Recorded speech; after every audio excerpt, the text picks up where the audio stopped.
want that? Get yourself a different map. Yeah, get yourself a different map. And you're right, that is way off. So we're gonna go. I'm gonna fix that.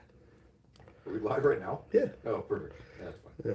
Just a little wrap up in Davenport, Iowa. Gotta get yourself a different map.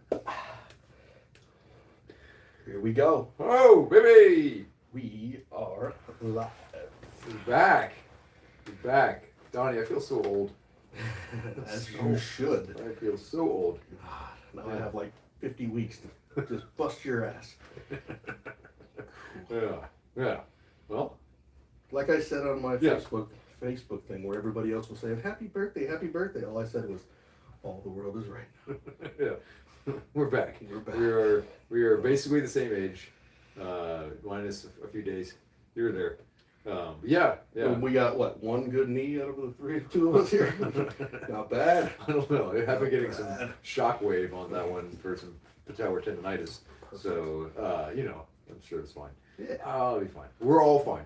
Everything's Everything's fine. good. Everything is good. Mm-hmm. Yeah, man. Well, I don't know. What do you want to talk about? I want to make sure this goes away in the ear. Oh, yeah. I guess I shouldn't move. I think you got it now. Did Maybe. Okay. Anyway, bear with us while we have some. Yeah, we're just trying to make sure everybody's sound is good. Be worse. I know because I'm sure the people are listening to this one on as high a volume as they can, so they can let everyone know that they are not working in their office job right now. And I'm just gonna hold it. I guess I just gotta hold it. I don't know. Is that it? Is No. you holding it help? Yeah, me holding it help. It's totally Shh, you. Shh. It's you. Shh. Now everything's See? good. Right. See, look at that. Yeah. So I just gotta hold this the whole time. Perfect. Man. I don't leave my hands anyway. Yeah. You're not Italian. I'm not. I'm not. I'm not. I can say that because I'm half Italian. Anyway, I mean, it wasn't derogatory. I know, but you know those Italians, you know how they get. Yeah, they get hungry. Boppity boopity. That was pretty derogatory. I don't know. All right. Okay. Before we get, is canceling still a thing? Did they cancel canceling? Well, we've already been canceled a long time okay. ago. I'm pretty sure we're just talking to the void right now. Right. I like it. Nobody's actually paying attention to what. But we they will eventually. Yeah. This will be like the movie Office Space, which sucked. Nobody watched it when it came out, and then all of a sudden, like 15 years later, it was a cult classic. Yeah. We will be a cult classic. That and the movie that you maybe stop quoting every single time, Super Troopers. No, you can keep quoting it. We just got That was our Easter egg that you ruined That's right. for everyone. My bad. So now it's just going to be. So I won't ruin the one you did on the opening. Okay. Another one. So anyway, you're not going to ask me what I did for my birthday? Fine. Yeah, I'm assuming golf. Yeah, I did. Yeah. Wow. What a surprise. Oh gosh, it's such a white man. Yeah, went out, played some golf. And then I had a kind of a second celebration this past weekend. I went to OCC Roadhouse. Oh, I have not been there yet. It was on the least biker night ever because the band we went to see was. Let's just say that the bikers don't listen to this band. They're a fantastic band. Mm-hmm. They're called No Filter. I've heard of them. You heard? Yeah, they play down in St. Pete and Tampa all the time. Yeah. Not exactly a biker band, but fantastic time. So people like me were able to come in without the leather jackets. Were you pointing at the sky? And... Oh, hell yeah, I was. There are definitely some videos somewhere from some of my friends who will remain my friends if they delete those videos.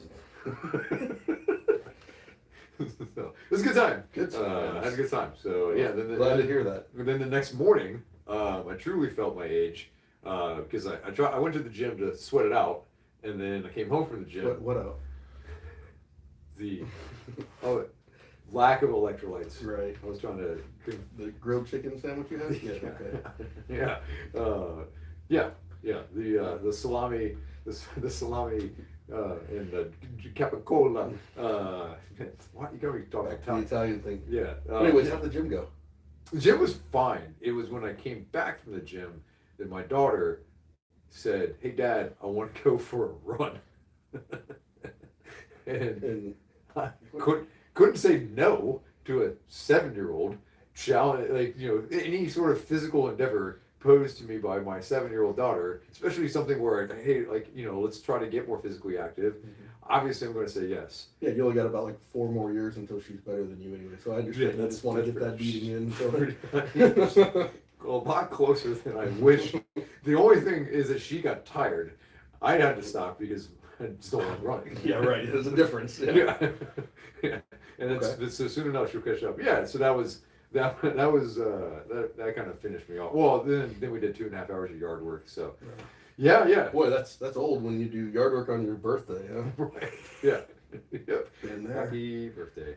So yeah, that was my birthday. But actually, it's a pretty decent segue in what we're going to talk about. Unless, I don't know, unless you have other BS to talk about. No, not at all. So the aging process. Just despite my, I being diagnosed with arthritis, quote unquote, when I was gingivitis. Yeah. No, sorry. Exactly. I wish that mouthwash could help take the pain away.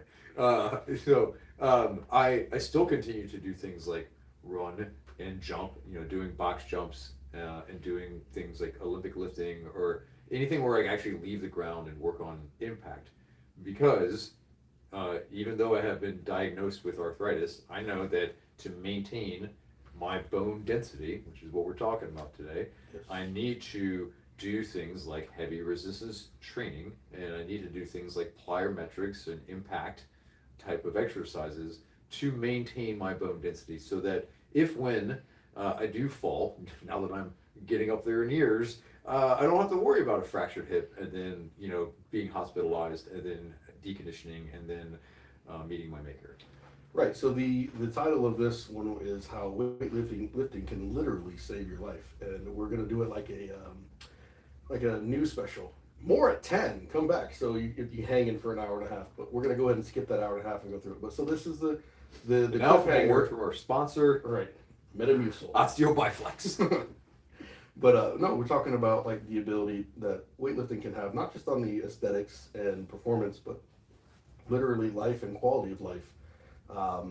And as we've talked about before in the past, we both work with and actually enjoy working with more of the geriatric community due to the ability to give quality of life back and kind of just show people that may have given up on movements to that they can still do it. So we both tend to see this a lot, where somebody who comes in and they tend to be a little more fragile, and because they know they're fragile, their mentality is even worse. Mm-hmm. They're afraid to do things that they can do, simply because if it goes wrong, they know what the consequences could be.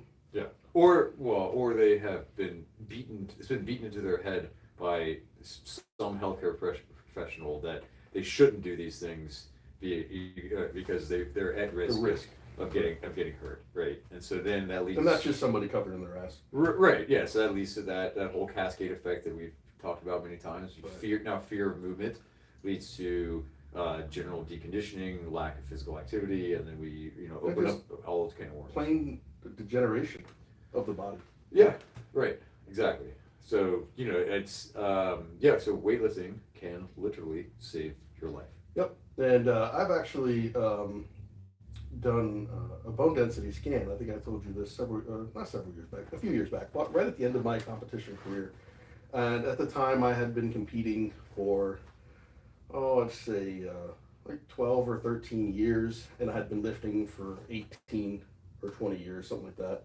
And so they wanted to do this doctor over in Tampa was actually doing a bone density test on different ages, different sex, different experiences, and trying to see the correlation between bone density and resistance training.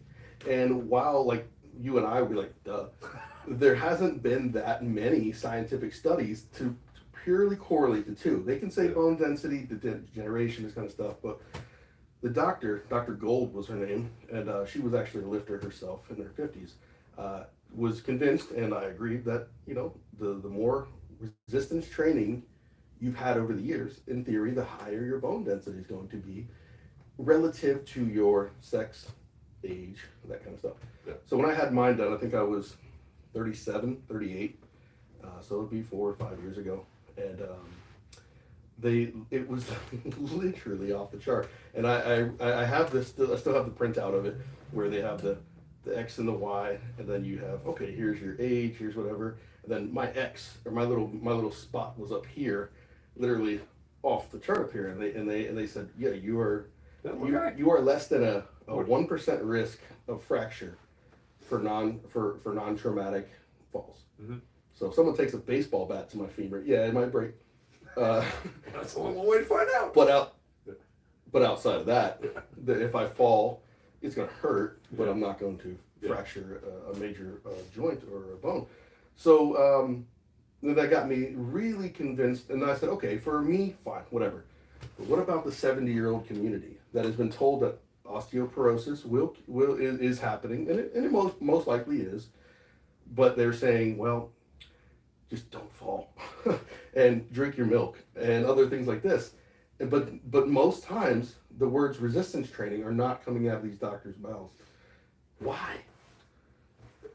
Well, because it's dangerous. It's inherently dangerous. So right? Dangerous to lift weights, to do things that require effort, that we shouldn't do them.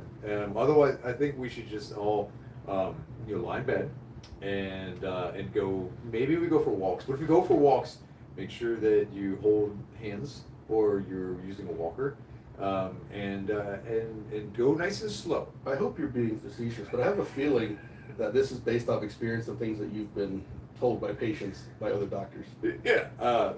Sadly, it's many times. Still to this day. And we're talking doctors. We're not talking just random people. We're talking medical professional licensed people. And I will listen. You mentioned it before. Unfortunately, we live in a litigious society, and my father, being a physician, he has unfortunately a couple times he has been the subject of a suit. He was cleared. That was a walk around. You right. Just got to. Yeah, I don't know. Whatever. Doesn't matter. He did nothing wrong legally and ethically. But he was wrong. still. But because something bad happened and people sue outside of his control, people sue, right? And so because they're emotional. Something bad happens, they think it's somebody's fault. And it's hard to accept that nature sucks sometimes. Right. Yeah. And so because of that, and because medical malpractice insurance is through the effing roof, what are medical doctors going to do? They're going to say things like, do not go and don't squat. Lunges are bad. That way, when they do go do them and you hurt yourself, you can be like, right, yeah. See, I told you, run. You shouldn't run. You're too old to run. What are you doing? Jumping? You're at your age. You're jumping. Please don't do that. So there's that. That's definitely an issue, which is understandable to a point. I get it. Right. They're business people. And so at that point, exactly at that point, they have valued their personal livelihood over the their greater over their oath.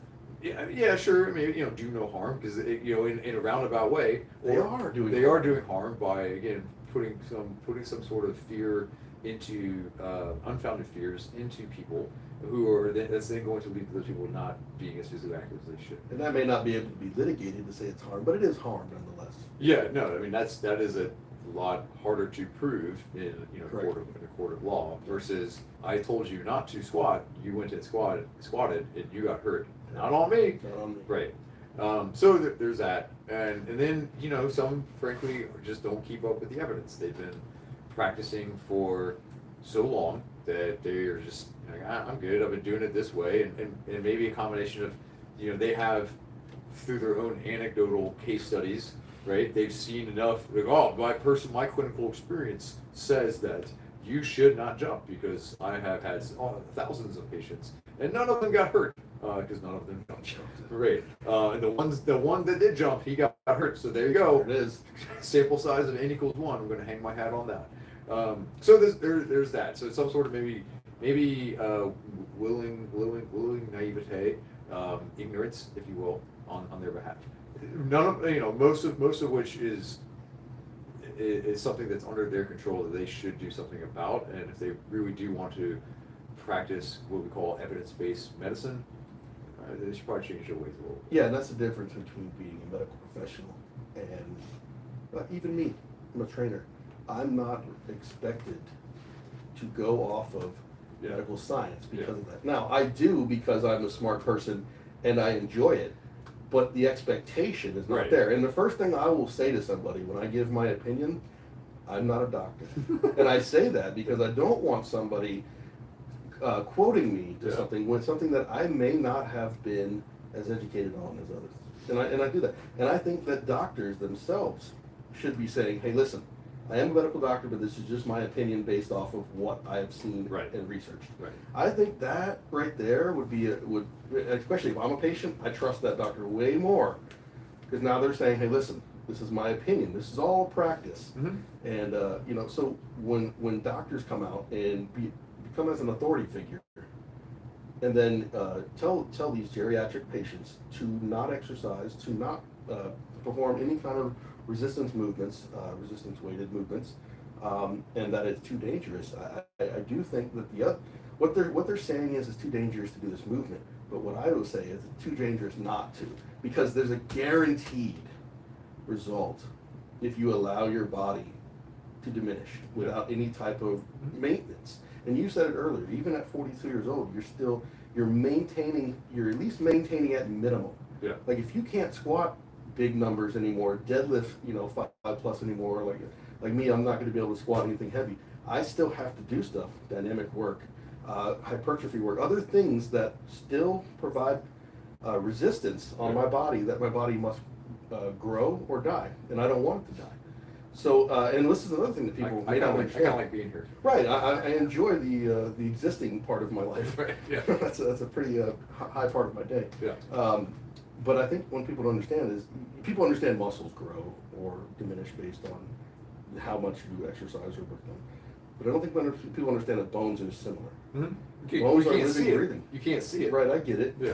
But bones are living organisms in there. I mean, your cellular level, they're growing or decaying, and that's all based on nutrition, exercise, your activity levels. Hey, your profession.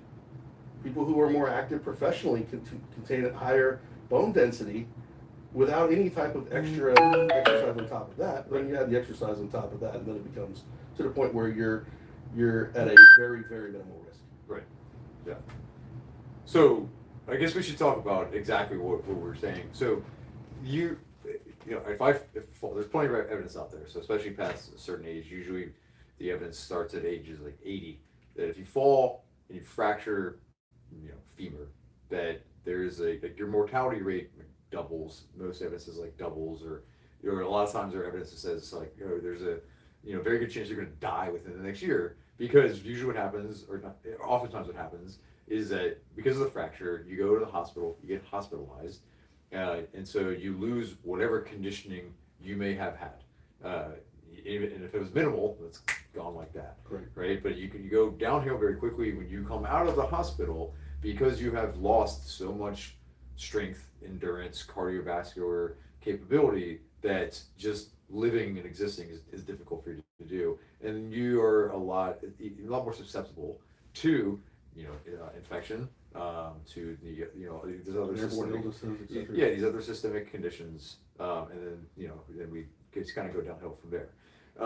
And so to help prevent this from the get-go, which is the fracture part, we need to do things to help maintain or improve our bone density, which is going to be resistance strength training.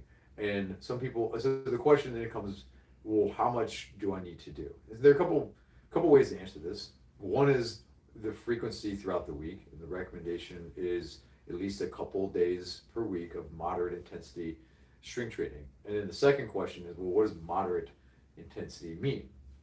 So there's a little bit of a gray area here. There aren't really any exact numbers per se, but it should be something that when you're doing resistance strength training, and in particular, it needs to be what we call closed kinetic chain. Correct. Meaning I need to be bearing weight on my extremity, whether it's on my feet or on my hands. I need to be bearing weight through that extremity, because we are trying to promote stress, good stress, to the system and then my body should respond to stress. And it's the concept of what we call Wolff's Law, where my stress is input into my bone, and it sets off this cascade effect where I lay down more bone in response to said stress. And so what does moderate intensity mean? At the very least, my suggestion would be that when you get through the exercise in terms of difficulty level, that it's somewhere around like an 8 out of 10, 7 or 8 out of 10 difficulty. And there we can go into a lot more nuance than we have before in the past, but quickly in a nutshell, that's essentially what it looks like. At least a couple days a week, you're doing some weight-bearing exercises where you're moving through the joint, on the ground, and putting stress, through force through the ground to some intensity of around 7 to 8 out of 10, at least. Okay, and of course that is relative to your physical condition. Right. Yes. So that's where the biggest issue comes into play is, especially in senior citizens and more of the geriatric community. It's you can have a 70-year-old that is conditioned, former athlete, this kind of stuff, and then you can have a 70-year-old who has not done a lot of activities whole life. Right. They're going to be in different platforms. However, your statement there still rings true because it's all relative to their difficulty levels. Yeah. So, and this is where I like to work with, and I have multiple senior citizens that I work with, and they all have different intensity levels that I train them at, because some are just in a great shape still. I have one that I work with that has never ever stepped into a gym until January of this year, December of this last year, and now he's been with me. So I've had to start from. I mean, we're talking never done exercise since grade school. You want to talk about starting from the basic level of how do we do a proper hip hinge? Yeah. How do we do that? So, and you spend some time on that. That's not a thing you can teach in one day when someone has not done it in 60 years.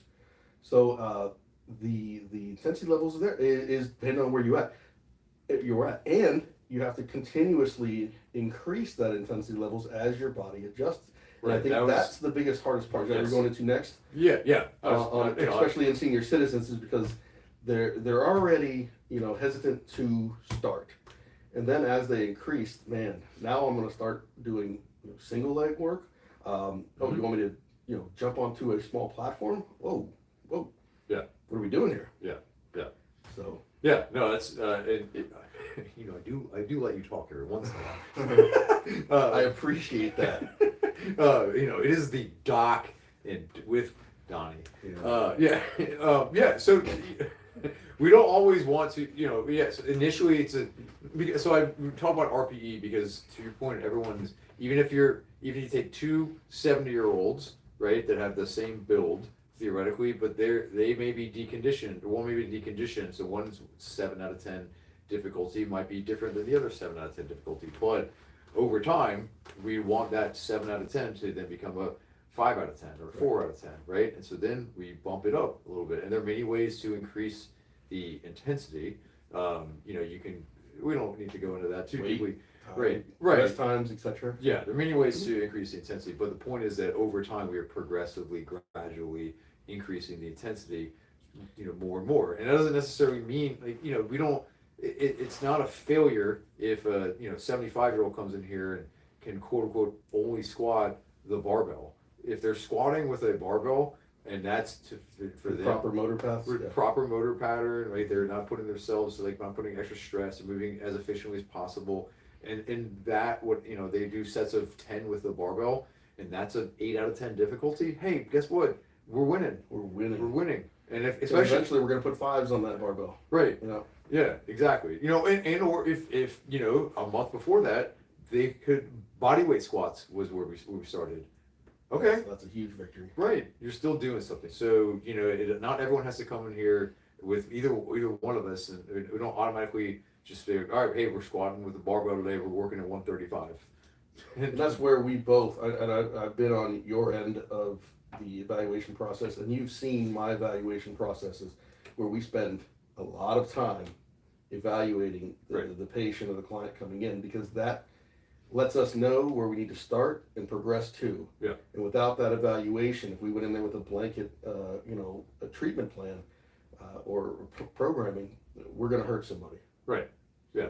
So then that's that's where weightlifting and resistance training gets a bad rap. Correct. Because you have people who are just randomly guessing. It's one of the reasons why people are just kind of randomly guessing what we should do, or they believe that everyone, like, it's like take a cookie cutter approach for everyone, and everyone should start at the exact same intensity. And then people do too much too soon, too fast. They haven't built up a tolerance or a capacity, even if it is quote unquote light for someone else, or if it's light for most people, it may still be too much for them. And then they get hurt, and then again, cascade effect. You just keep going downhill, and then they go back to the primary. The primary is like, well, I told you shouldn't. Told you shouldn't do it. And now it's self-fulfilling. Right. Yeah. And there we are. And now they'll never step foot into a gym again. Yeah. And not only that, they're going to tell their friends. Yeah. Not to do it. Right, because like it all comes back to not all comes back, but again, it just reminds me of a lot more people. What is the old saying that one person hears something positive about a place, but 10 people are going to hear something negative about a place, something to that effect, right? You don't hear about the positive reviews because that's what you're expected, to do. This is our job. We're supposed to do it. You hear about the negative reviews. Yeah. Now I will say this, and I said this to a client earlier this week, and I said, like, okay, liken it to construction. If you build a mansion size foundation, and you only decide to build an 1,800 square foot house, no harm, no foul. Mm-hmm. If you build an 1,800 square foot foundation and decide eventually you want a mansion, you're in trouble. And this is where I talk to these people. I'm overdoing the basics, the concepts, the movements to ad nauseum probably to them. But I say, like, eventually you may get to the point where you want to move to a different level. And if you're not ready for that, if you don't have the foundations built on that, you get it. But if you don't move on to that level, who cares? Right. Yeah. You've learned how to do a proper movement. So the second time this week that Coach Bud Kilmer rings in my head. Stick to the basics. Stick to the basics. Stick to the basics. You do that really well. Well, is that Charleston coming out in you right there? I don't know what it was. I was somewhere between Charleston and West Texas. I know it was West Texas, but I knew that was very like West Texas of you, and I know you're not from West Texas, yeah. So closest you get to West Texas is Kansas City. All right. Yeah, that's true. Yeah. Well, listen, maybe I've seen that movie 1,000 times. It's just ingrained in here. I can't say movie names anymore because I don't want your life. Okay, sorry. Yeah, I'm just gonna say he was a big star on a sitcom from the '90s. That's all I'm saying. All right. Anyway. Got it. Yeah. Is that me wrapping up? Yeah, we're wrapping it up on this one. That was the You don't want me. You want me to show you the new Tweeter end zone dance? What's the concussion count over here, Billy Bob? Anyway, I got my CAT scan. Yeah, I got my CAT scan. All right, we got to move on. We need to stop. That's like the fourth one of the same movie. I'll just start the movie from the beginning. No, we're gonna get negative viewers. He's gonna take a viewer away. Well, all right, great segue. We have 55 subscribers. I just checked before I came on here because we were. I know, because we were having trouble with our making sure that YouTube isn't deleting our content, which they probably are because we need 100 subscribers for YouTube to give us a program manager. So come on. Yeah. Right. Because so share this. Subscribe to it so that we don't have to have Donnie's daughter come in here and. Do I look like I know how to run all this stuff? Come on, guys. She. I think that we'll be calling child services here because Donnie keeps her out of school to run the video. Just kidding. I'm kidding. Yeah. Right, Bella? Shut up. Anyway, subscribe. Who you are, buddy? Subscribe to us, please. You can find us on here on the YouTube. My name is Dr. Hayes Estes. I'm a doctor of physical therapy, owner of Premier Physical Therapy here in Clearwater and Palm Harbor, Florida. Florida. I'm from Massachusetts now? United States of America. Anyway, you can find us here. You can find us there. We help athletes of any age, ability level, get out of pain, get back in the game. The game. Yeah, that's what we do. Who you is? Who is? I am Donnie from Strength and Performance Institute right here in Clearwater, Florida. And we help people of all ages, athletic ability, get stronger, better, faster. And And we really do. So we're really, this is why we work together very well, because we're a good team on the medical side and the training for post-rehab, pre-rehab, this kind of stuff. We work together. So yeah, yes, it's good times. This segment, or this show here, is a big deal for me, because I really do want to see people living as long as possible and flourishing while living. Because at this point, when we're starting to get older, it's not just about the age; it's about being able to do things, and that's why I really enjoy working with the older populations. And this topic was a big deal. So, Amen. Oh, same. We see it all. We see it on the daily in the clinic with our older patients, and yeah, it's an important thing. So hopefully we've empowered some people to take that next step. If you've been to the gym but you don't know how to progress, you can call that guy. If you've never stepped foot in the gym, or you've gotten hurt in the gym, you just don't know what to do, you can call this guy, and we're happy to help. Yep, and share this with any of your senior citizen friends, family, this kind of stuff, just to empower them to say, hey, you're not limited. You can get out there and move again, and be active. And if you have any questions, reach out to either one of us. Our contact information is on this YouTube page. We'd be happy to help out. Yeah, just skip past the first 8 minutes. Yeah. Tell them just don't worry about the tomfoolery. That'll resonate. Yeah. There you go. Malarkey. Okay. All right, we out. Bye. See ya. Miss Davis, well, you got problems, mate. Oh, God, he had to get one more, didn't he?